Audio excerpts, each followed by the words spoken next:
Eu achava que o projeto que vinha sendo desenvolvido por Lula, por Dilma, era o projeto que representava o Brasil e que ele projetava o país para o futuro e que precisava da reeleição. Nós tínhamos o Bolsa Família e temos o Minha Casa Minha Vida, o PAC, FIES, ProUni, Pronatec, são tantas, Reúne, Ciência Sem Fronteira, Mais Médico, são tantas conquistas que precisam ser mantidas. E aí, ontem, teve um vazamento de uma mensagem que reafirma que, se mudar o governo, mantém os programas sociais.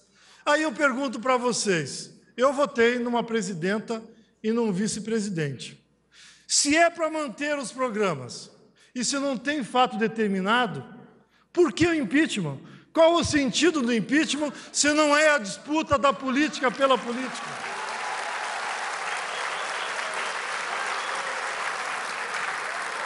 Então, nós vamos resistir e vamos ganhar, e queremos respeito ao terceiro turno que vamos ganhar domingo na Câmara dos Deputados. Obrigado.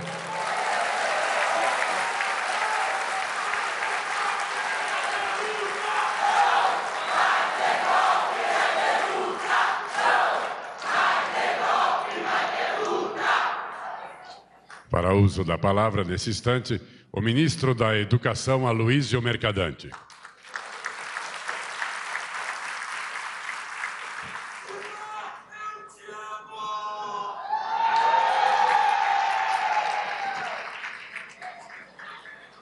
Queria saudar a nossa companheira, guerreira, presidenta Dilma Rousseff, presidente da República, saudar o ministro Celso Panceira, dizer que é muito bom você estar aqui e ouvir o que você disse.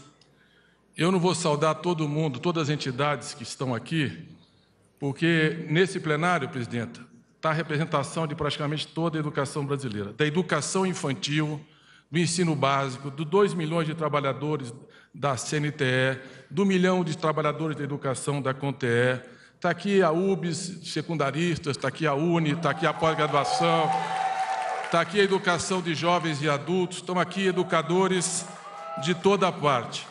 Então, mas eu vou saudar hoje os deputados e senadores que estão travando a batalha mais difícil e importante no nosso plenário. Quero saudar as combativas senadoras sempre defendendo a educação, Fátima Bezerra e Ângela.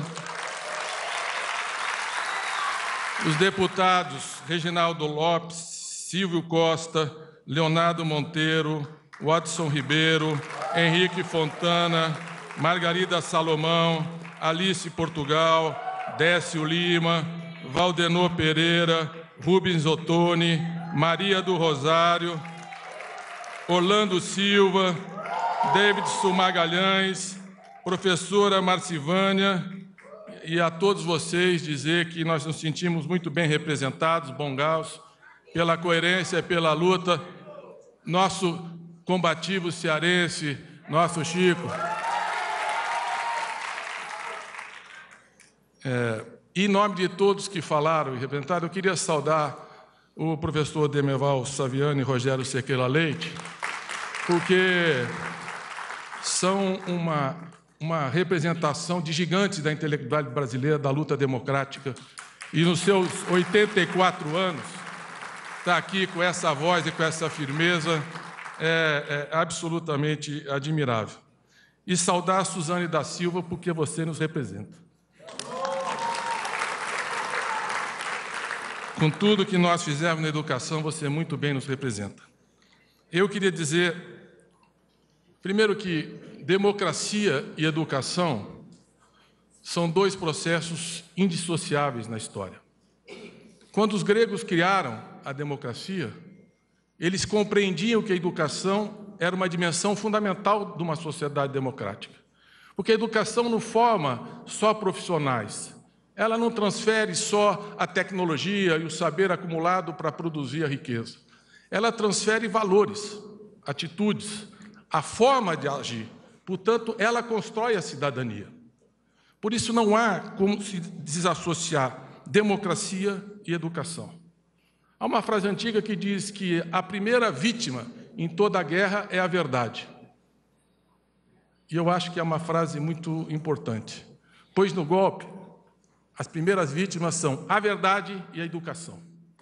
Porque não há como ter educação quando você tem um governo golpista ou uma ditadura militar.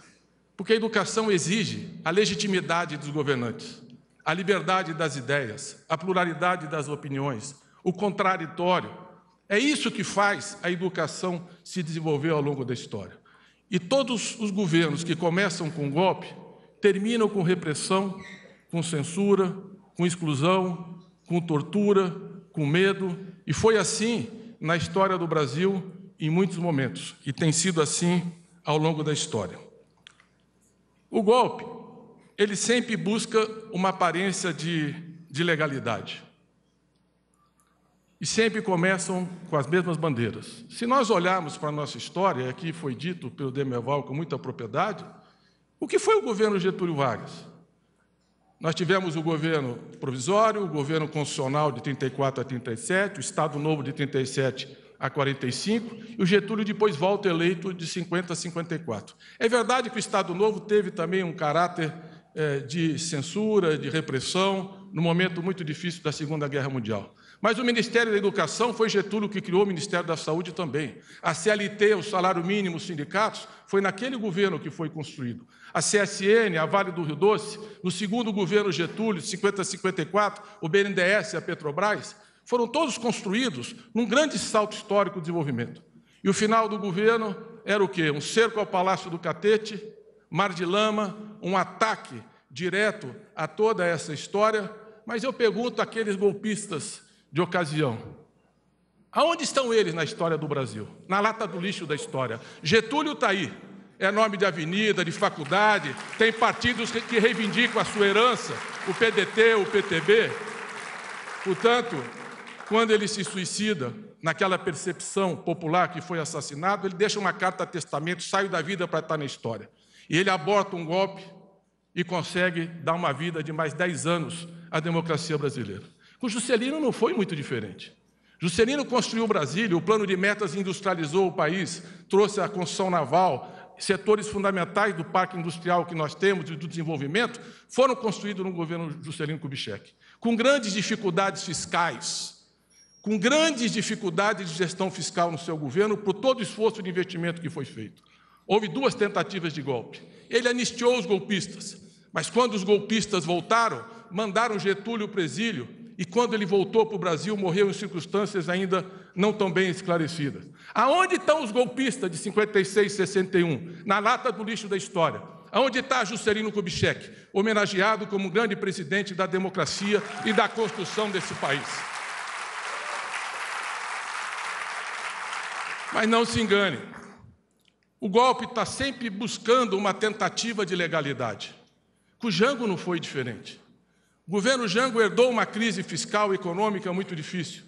Tentou, junto com Celso Furtado e Santiago Dantas, combinar estabilidade e reformas de base. Reforma agrária e reforma de base na educação, com Paulo Freire e outros que vinham para educar para a liberdade.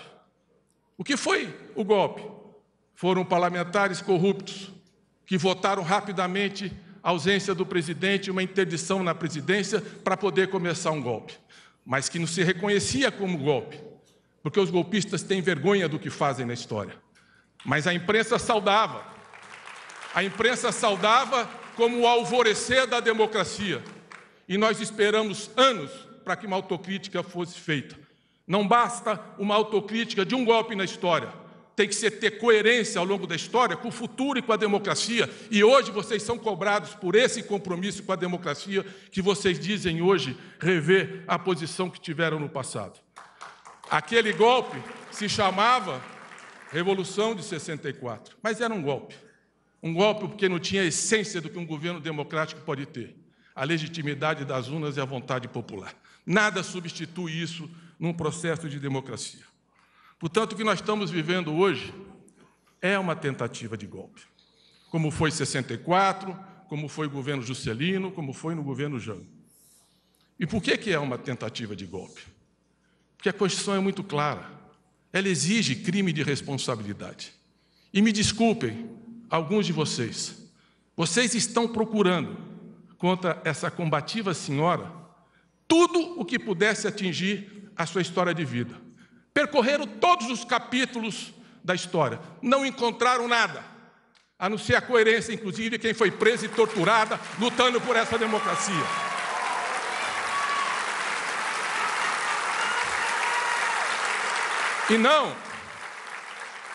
E procuraram não só na sua biografia.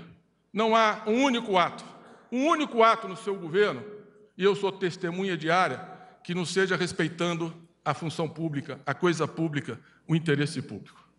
Portanto, o terceiro turno, que começou no dia seguinte da eleição, porque não disseram que houve um problema no software na soma dos votos. Depois pediram a auditoria das urnas eletrônicas só para a eleição presidencial. Foi feita a auditoria.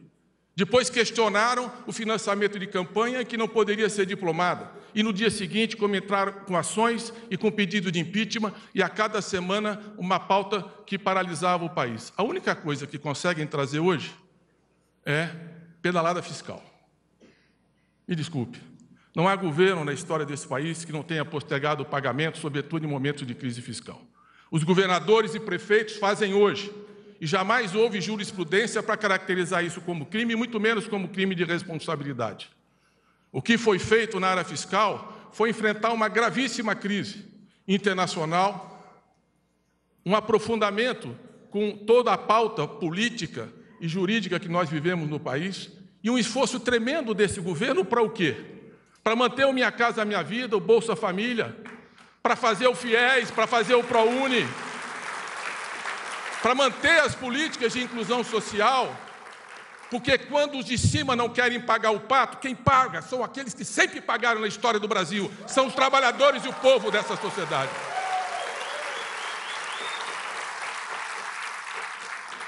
Presidente, o golpe é sempre uma hipocrisia. E queria dizer que, nesse golpe, o vício faz uma homenagem à virtude.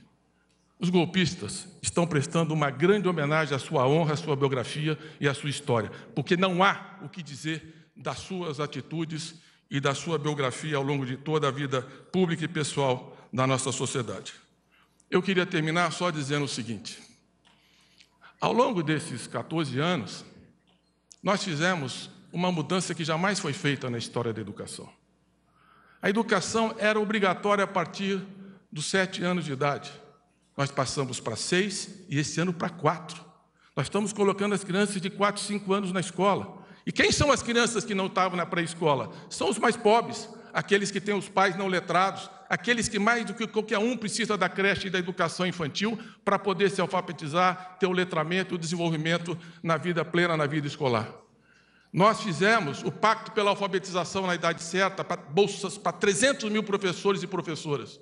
Fizemos o PIBID para 72 mil estudantes de licenciatura fazer história na escola pública, estágio. E queremos que eles façam, principalmente nas escolas da pobreza hoje, que é onde está a maior dificuldade desse país.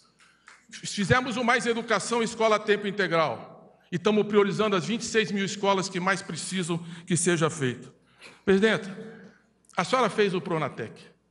Se a gente pegar os países ricos, 1 entre cada 2 estudantes faz ensino médio e ensino técnico. No Brasil, 1 em cada 10. O Pronatec gerou mais de 9 milhões e 400 mil matrículas. E hoje, infelizmente, não tem sido possível publicar e divulgar. Neste ano, a senhora está aumentando em 50% as matrículas para 2 milhões de matrículas para aqueles que quiserem fazer um ensino técnico profissional. E ganhamos a Olimpíada Mundial do Conhecimento Técnico da WorldSkills, exatamente pelo Pronatec ter ampliado a base e a oportunidade de formação técnica profissional. Presidente, o Enem foi uma guerra e a senhora comandou aquela disputa. Antes, cada um fazia um vestibular numa faculdade de 50, 100 vagas. E quem podia pagar fazia mais vestibular. Hoje, no único exame, esses estudantes estão disputando só de vagas públicas, FIES, ProUni e REUni, 681 mil possibilidades em 38 mil cursos espalhados pelo Brasil. Isso jamais aconteceu, a porta mais republicana. E ainda que incomodem, e eles não têm por que se incomodar, porque nós criamos, nesses 14 anos, 5 milhões de novas vagas na educação superior. Portanto, todos têm muito mais oportunidade. Mas os estudantes da escola pública são 87% do ensino médio. E nas universidades federais, metade das vagas será sempre deles, porque isso é um avanço na democracia do Brasil.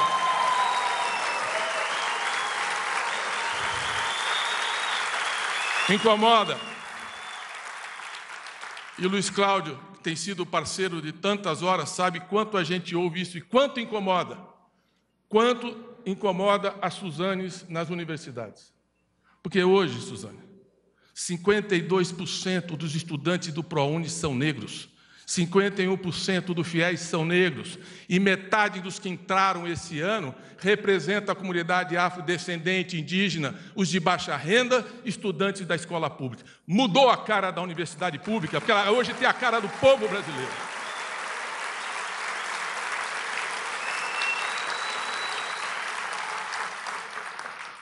O filho do pedreiro pode virar doutor e a filha da empregada doméstica pode ter uma bolsa no Ciências Sem Fronteira com mais de 100 mil estudantes que estudaram nas melhores universidades do Brasil. E isso tudo é governo Dilma. É Lula e Dilma. Termino, presidenta, dizendo que esse golpe não tem base jurídica. Não tem crime de responsabilidade. Não deviam insistir nessa tentativa, porque isso, longe de construir união nacional, estabilidade democrática, vai gerar instabilidade e tensões. E é muito difícil imaginar que uma geração como a minha, que só conheceu a democracia até meus 35 anos de idade pelo livro da história.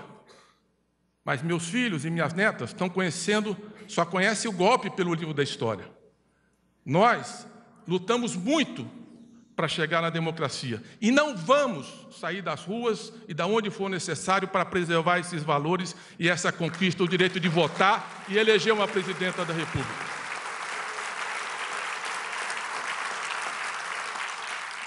E a história é implacável com os golpistas. Aonde a gente lê hoje constitucional, vocês podem ter certeza que o debate vai ficar inconstitucional. Aonde eles tentam dizer verdade, ficará como mentira. Aonde eles tentam falar impeachment, ficar caracterizado como golpe. E eu termino, presidente, dizendo que a educação está aqui hoje, porque a educação ensina valores. Na sala de aula, o valor é lealdade, não é traição. O valor é compromisso, não é oportunismo.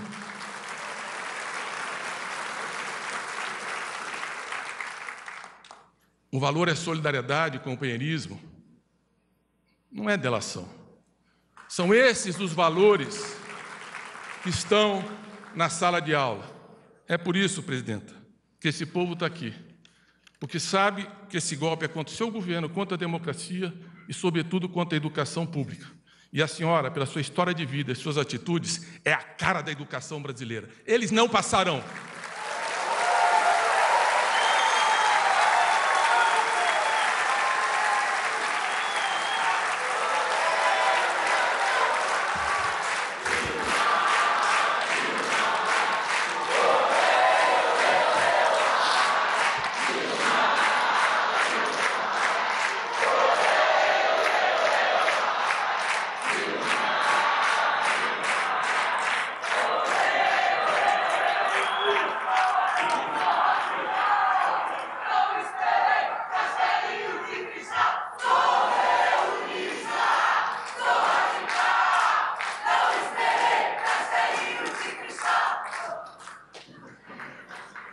Nesse instante, a presidenta da República, Dilma Rousseff, recebe os seguintes documentos em defesa da democracia. Manifesto da Associação Nacional dos Dirigentes das Instituições Federais de Ensino Superior, a ser entregue pela presidente da Andifes, professora Maria Lúcia Cavalli Neder. O manifesto da Andifes conta com o apoio de todas as 63 universidades federais e, além disso, de 23 conselhos universitários.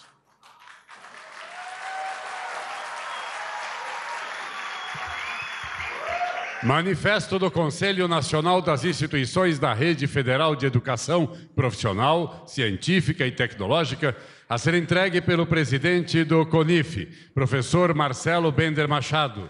O manifesto do CONIF conta com o apoio de todos os 38 institutos federais e, além disso, dos 17 conselhos de institutos federais. Manifesto da União Nacional dos Estudantes UNE e da União Brasileira dos Estudantes Secundaristas, a ser entregue pela presidente da UNE, Karina Vitral, e pelo vice-presidente da UBS, Pedro Correia.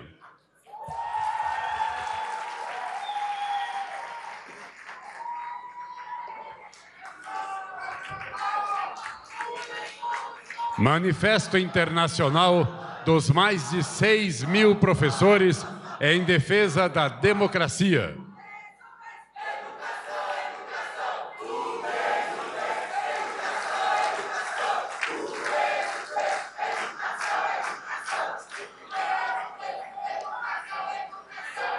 Manifesto internacional dos mais de 6.000 professores em defesa da democracia, a ser entregue pela professora de Ciência Política da Universidade de Brasília, Flávia Biroli.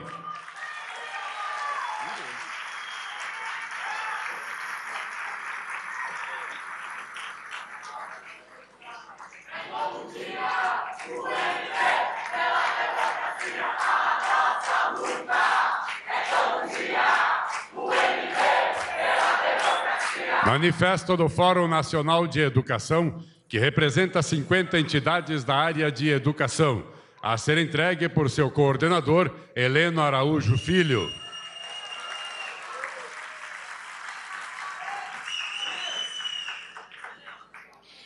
Manifesto da Associação Nacional pela Formação dos Profissionais da Educação, a ser entregue pela professora doutora Kátia Curado.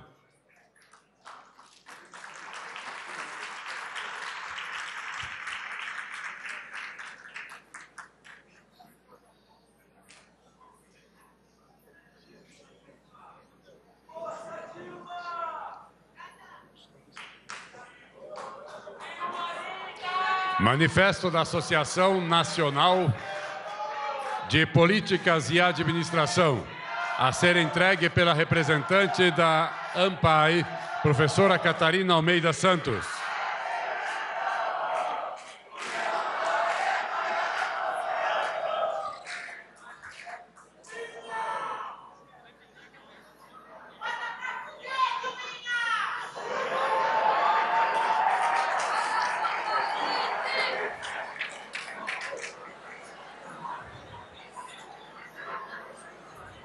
Manifesto do Movimento Interfóruns de Educação Infantil do Brasil, a ser entregue pela professora doutora Jaqueline Pazucchi.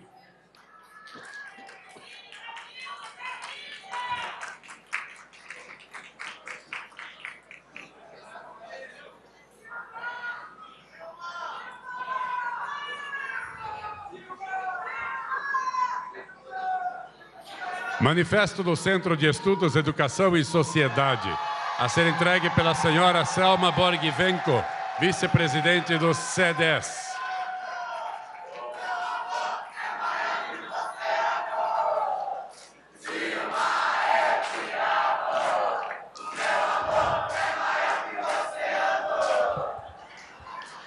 Manifesto da Federação de Sindicatos e Trabalhadores de Universidades Brasileiras, a ser entregue pela senhora Eurídice Ferreira de Almeida.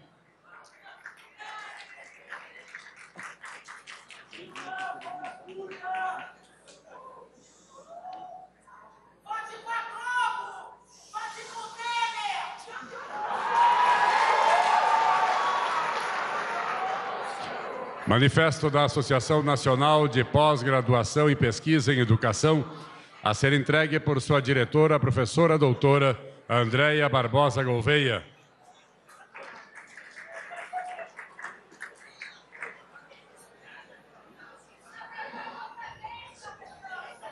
Manifesto da União Nacional dos Conselhos Municipais de Educação, representada pelo professor Elcivan Gonçalves França.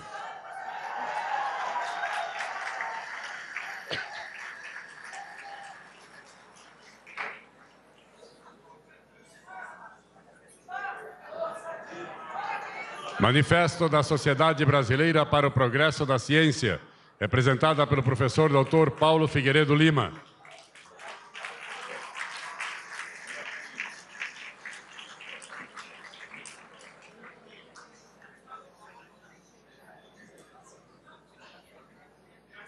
Manifesto do Fórum de Professores das Instituições Federais de Ensino, a ser entregue pela professora Gilca Silva Pimentel.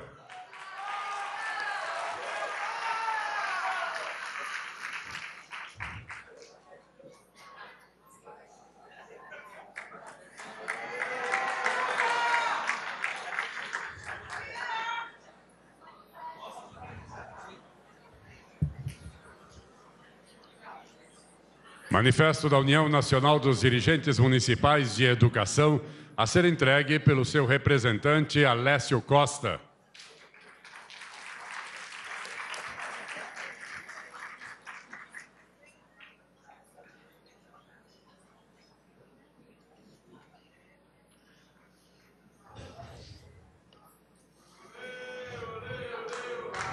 Manifesto da Confederação Nacional dos Trabalhadores em Educação, a ser entregue por seu presidente, Roberto Franklin de Leão.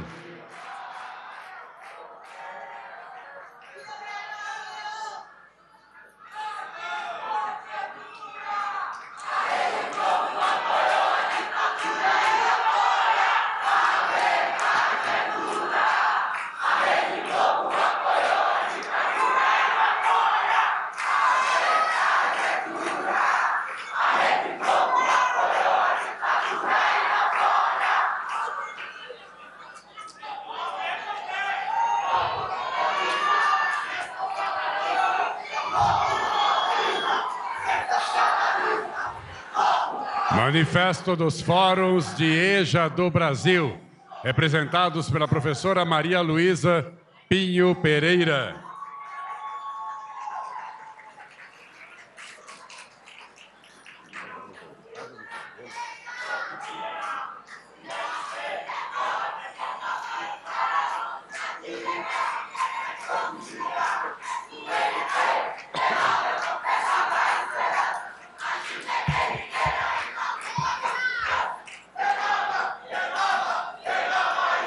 Manifesto da Confederação Nacional dos Trabalhadores em Estabelecimentos de Ensino, a ser entregue pela coordenadora geral do CONTE, professora doutora Madalena Guasco Peixoto.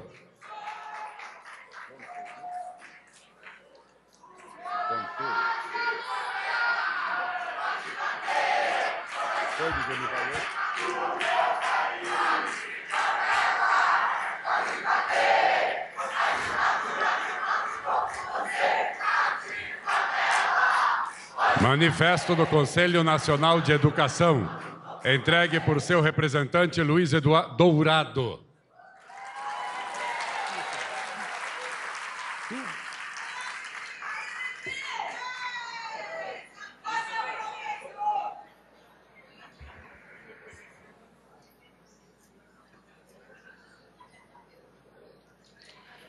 Manifesto do Comitê Nacional de Educação em Direitos Humanos, professora doutora Nair Bicalho.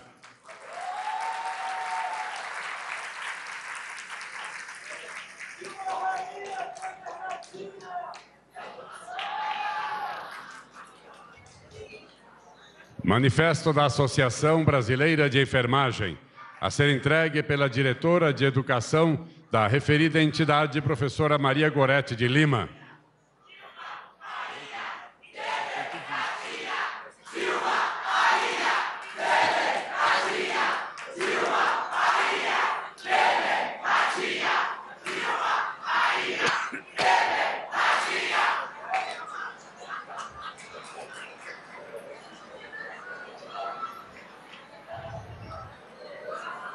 Senhoras e senhores, com a palavra, a Presidenta da República, Dilma Rousseff.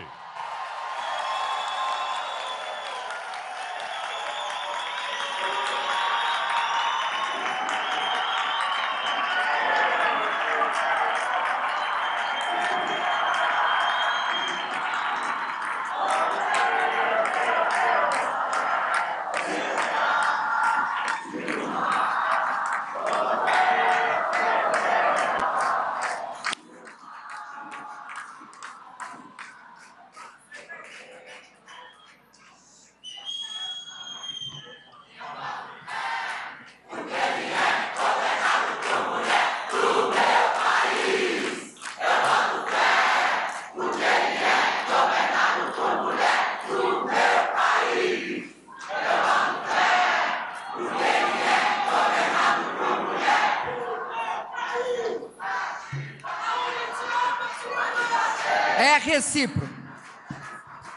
Eu vou começar falando uma frase que está aqui sendo mostrada para mim e que eu acredito que ela é muito importante. Este não será o país do ódio. Definitivamente, este não será o país do ódio. Por isso, eu quero dizer para vocês que nós estamos aqui para que este não se torne o país do ódio e não se construa o ódio como uma forma de se fazer política no nosso país. O ódio, a ameaça, a perseguição de pessoas, de fato, este não é o país do ódio. Isso não cabe no nosso país. Mas eu queria começar primeiro agradecendo a presença aqui de todos vocês. E aí, rapidamente, agradecendo a todos aqueles que estão aqui hoje para defender a democracia no nosso país. Começo cumprimentando os ministros Mercadante da Educação, Celso Panceira da Ciência e Tecnologia. Em nome deles, cumprimento todos os ministros aqui presentes. Dirijo também um cumprimento às senadoras Ângela Portela e Fátima Bezerra. Aos deputados federais que foram aqui saudados pelo ministro Mercadante, também dirijo meu cumprimento.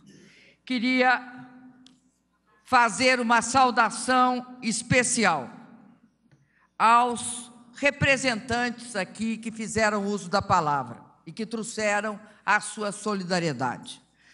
A Madalena Guasco Peixoto, coordenadora geral da Conferência Nacional dos Trabalhadores em Estabelecimento de Ensino, a CONTEE.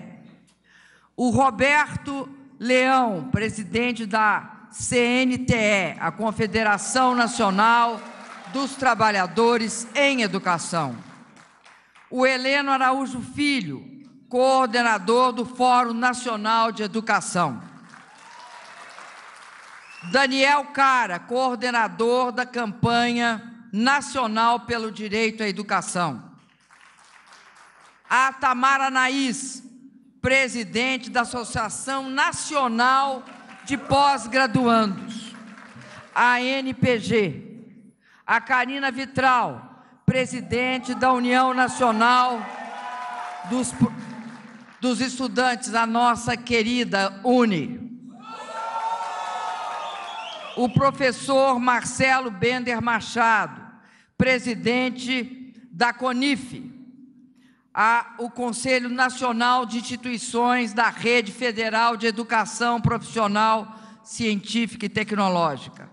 A professora Maria Lúcia Cavalli Neder, presidente da Associação Nacional dos Dirigentes das Instituições Federais de Ensino Superior, a ANDIFES. O professor Demerval Saviani, filósofo e pedagogo. Ao nosso querido cientista, Rogério Cerqueira Leite. Dirijo um cumprimento especial, mas especialíssimo, a Suzane da Silva. A Suzane da Silva, que escreveu que a Casa Grande surta quando a senzala vira médica. Quero dizer a Suzane da Silva, que fez seu curso na Escola Santa Marcelina, em Belo Horizonte, São Paulo, que fez a Escola de Medicina pelo ProUni. Quero dizer que ela é um orgulho para todos aqui presentes, para nós do governo, porque vemos no ProUni uma das formas de democratizar o acesso à educação. Para todos os professores, para aqueles que lutaram e que lutam e que lutarão contra a desigualdade racial, por nós todos que lutamos pelas cotas e pela política afirmativa na área de educação. Ela é um orgulho para todos nós. E, sobretudo, ela tem de ser vista como um orgulho para a sociedade, para o povo brasileiro, porque significa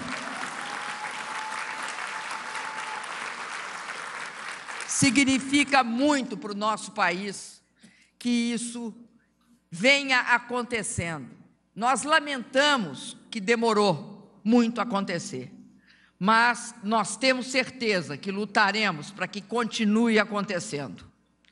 Por isso, Suzane, receba aqui a certeza que você vai entrar em todos os lugares que você quiser entrar.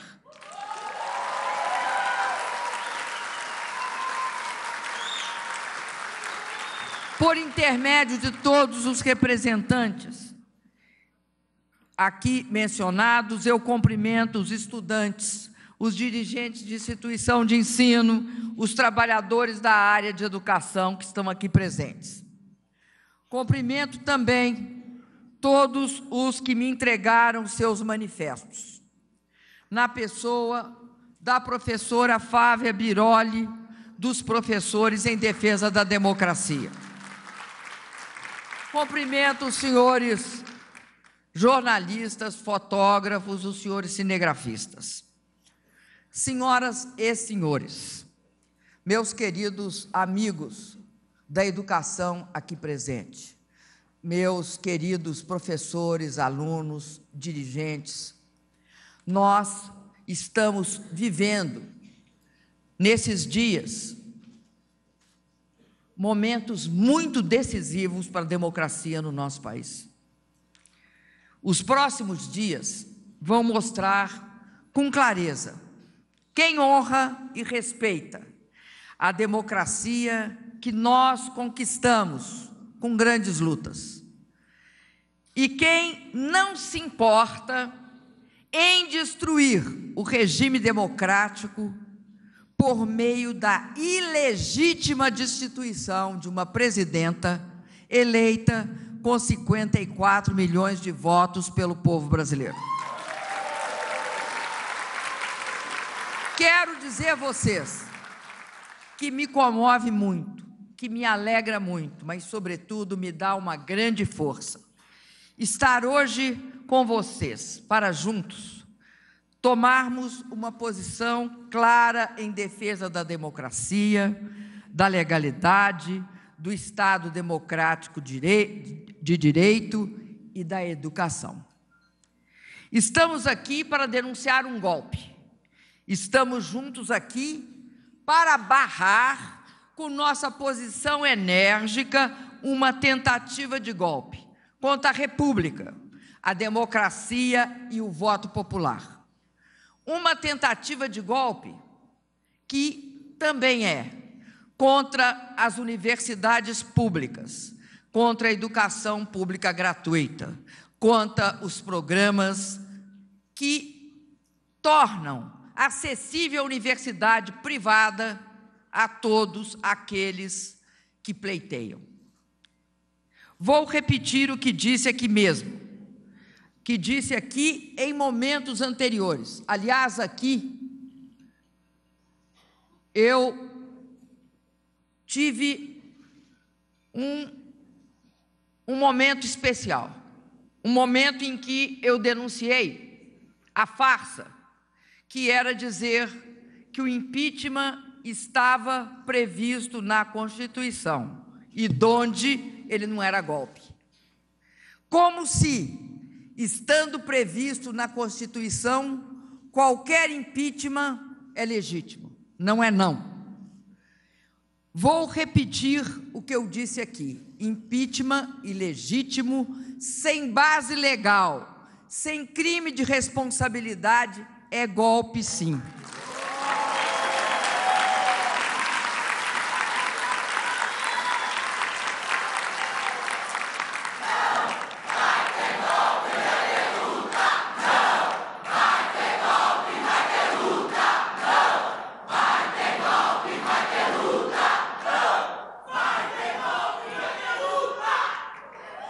O golpe não é só contra mim, é também contra mim, mas não é sobretudo contra mim, é sobretudo contra o projeto que eu represento.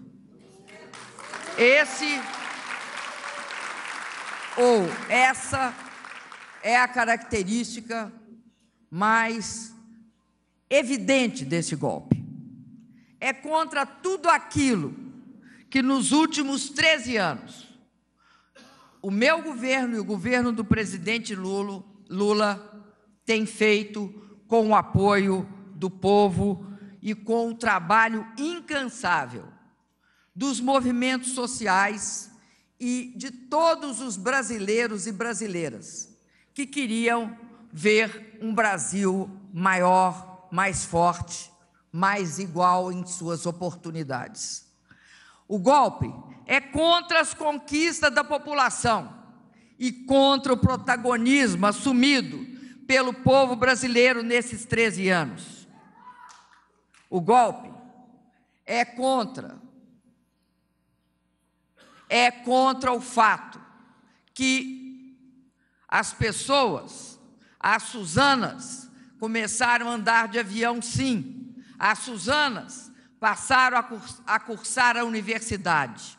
E, cúmulo do absurdo, as Suzanas entraram no Palácio do Planalto.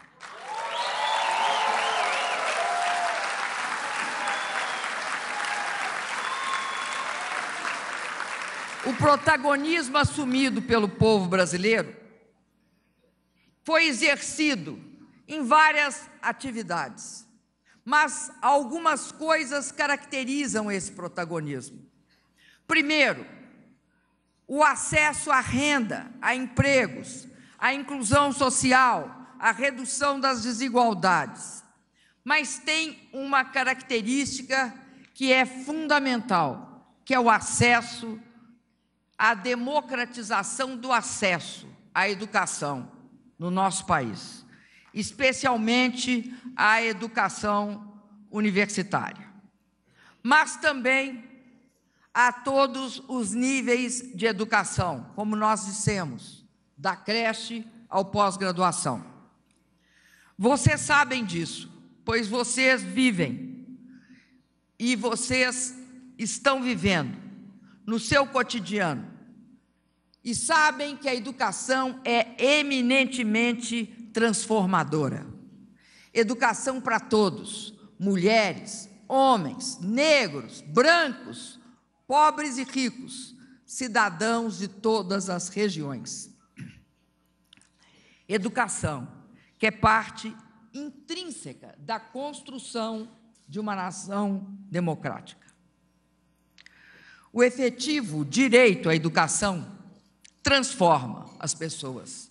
Nós sabemos disso, nós vemos isso, nós vivemos isso. Reorganiza a sociedade e muda o país. Para alguns, isso é muito ameaçador. Para nós, é a necessária semente de um Brasil de oportunidades para todos. Por isso, nos últimos 13 anos, nós demos prioridade aos investimentos em educação. Lembro alguns resultados dessa escolha. E sabe por que lembro? Porque muitas vezes nós não conseguimos vê-los na imprensa.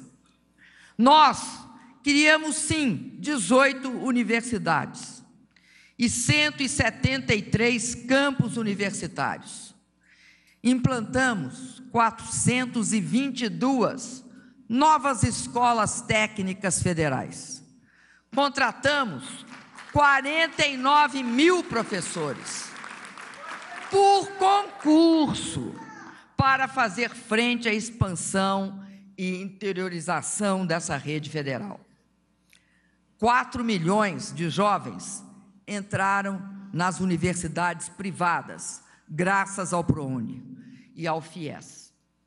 Com o Pronatec, 9 milhões e 500 mil mulheres e homens, jovens e trabalhadores, fizeram cursos de formação profissional. e serão mais 2 milhões esse ano. Aprovamos o Fundeb e o Plano Nacional de Educação.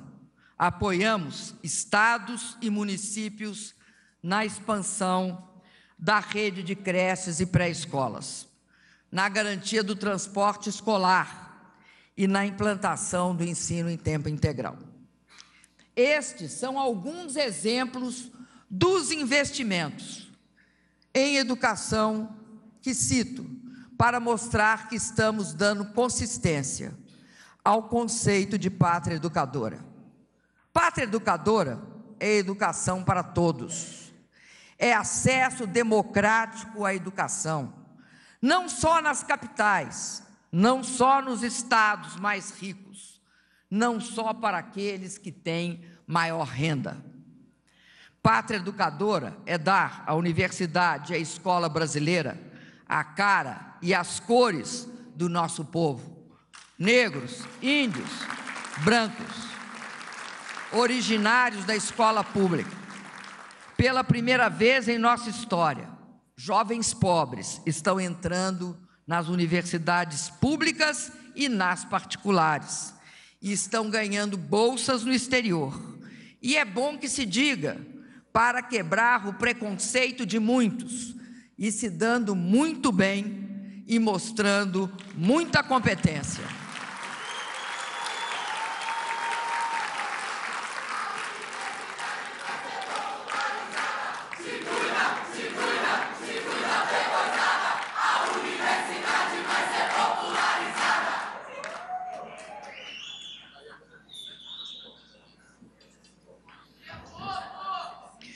As crianças e os jovens de famílias beneficiárias do Bolsa Família estão estudando mais e com desempenho escolar cada vez melhor. Tem um número que eu acredito que, ao mesmo tempo, é uma alegria, mas mostra ainda o tamanho do nosso desafio. Hoje, 35% daqueles que concluem os cursos universitários são os primeiros em suas famílias a chegar a um curso superior e se formar. 35%. Pela primeira vez na história do nosso país, mas ainda é pouco. Repito, para nós, educação é uma maneira de transformar vidas, de promover igualdade, igualdade de oportunidades, de aumentar salários, aumentar renda e ampliar e melhorar a nossa economia. Nós fizemos muito, e também no caso da educação, vale nosso lema. Isso que fizemos é só um começo. Há ainda muito a fazer. E a continuação desse projeto depende do respeito à soberania do voto popular, depende do respeito à democracia. Por isso, eu queria fazer aqui uma reflexão com vocês sobre o que tem acontecido nos últimos dias, verdadeiramente nas últimas horas. Nós vivemos tempos estranhos e preocupantes, tempos de golpe, de farsa e de traição.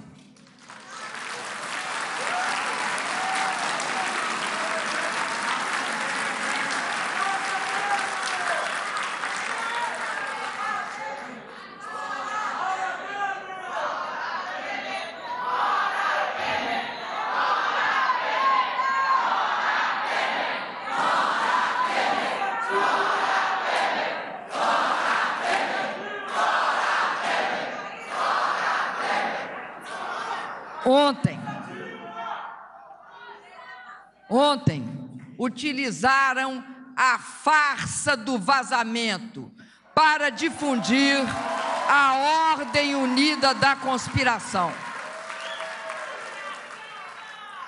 Agora, conspiram abertamente, à luz do dia, para desestabilizar uma presidenta legitimamente eleita.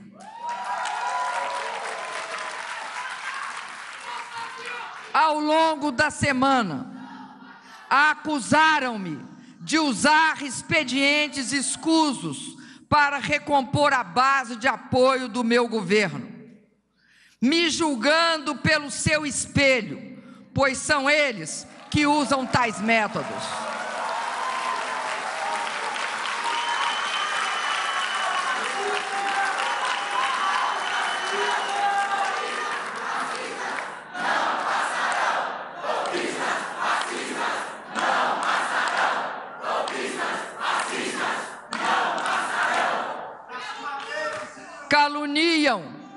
Caluniam enquanto leiloam posições no gabinete do golpe, no governo do sem voto. Ontem ficou claro que existem, sim, 2 chefes do golpe que agem em conjunto e de forma premeditada. Como muitos brasileiros, tomei conhecimento e confesso que fiquei chocada com a desfaçatez da farsa do vazamento, que foi deliberado, premeditado, vazando para eles mesmos. Estranho vazamento.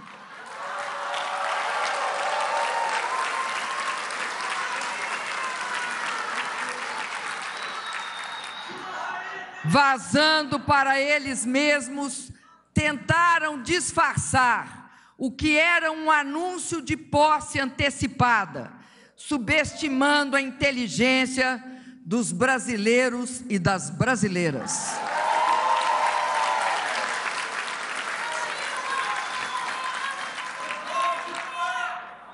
Até nisso são golpistas, sem respeito pela democracia, porque eu estou no pleno exercício de minha função de presidenta da República.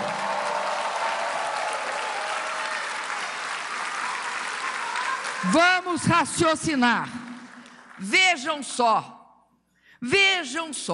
antes sequer da votação do inconsistente pedido de impeachment, foi distribuído um pronunciamento em que um dos chefes da conspiração assume a condição de presidente da República.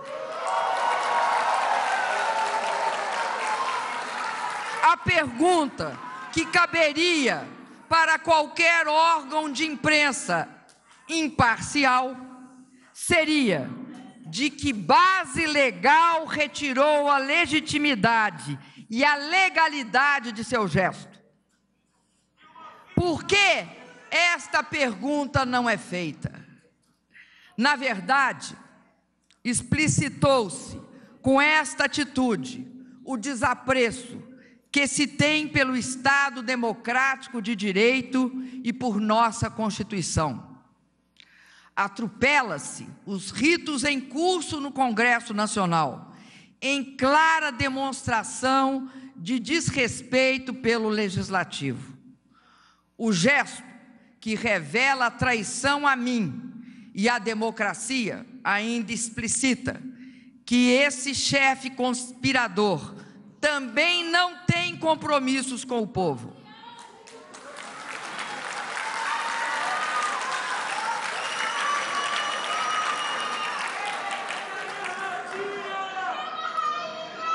Diz que é capaz de anunciar que está pensando em manter as conquistas sociais dos últimos anos. Pensando, como se conquistas sociais se pensa se vai ou não manter.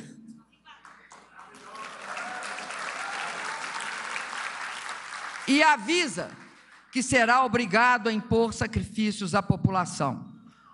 Pergunto eu, com que legitimidade fará isso? É uma atitude de arrogância e desprezo pelo povo. do qual certamente tentará retirar direitos que sem o golpe seriam inalienáveis. Se ainda havia alguma dúvida sobre o golpe, a farsa e a traição em curso, não há mais. Se havia alguma dúvida sobre a minha denúncia de que há um golpe de Estado em andamento, não pode haver mais. Os golpistas podem ter chefe e vice-chefe assumidos.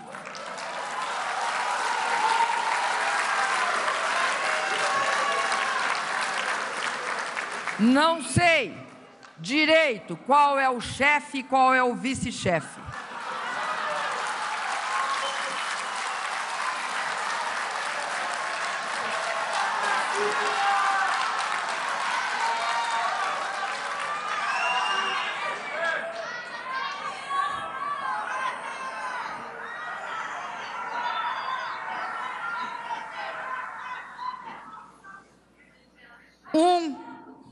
Um deles é a mão, não tão invisível assim, que conduz com desvio de poder e abusos inimagináveis o processo de impeachment. O outro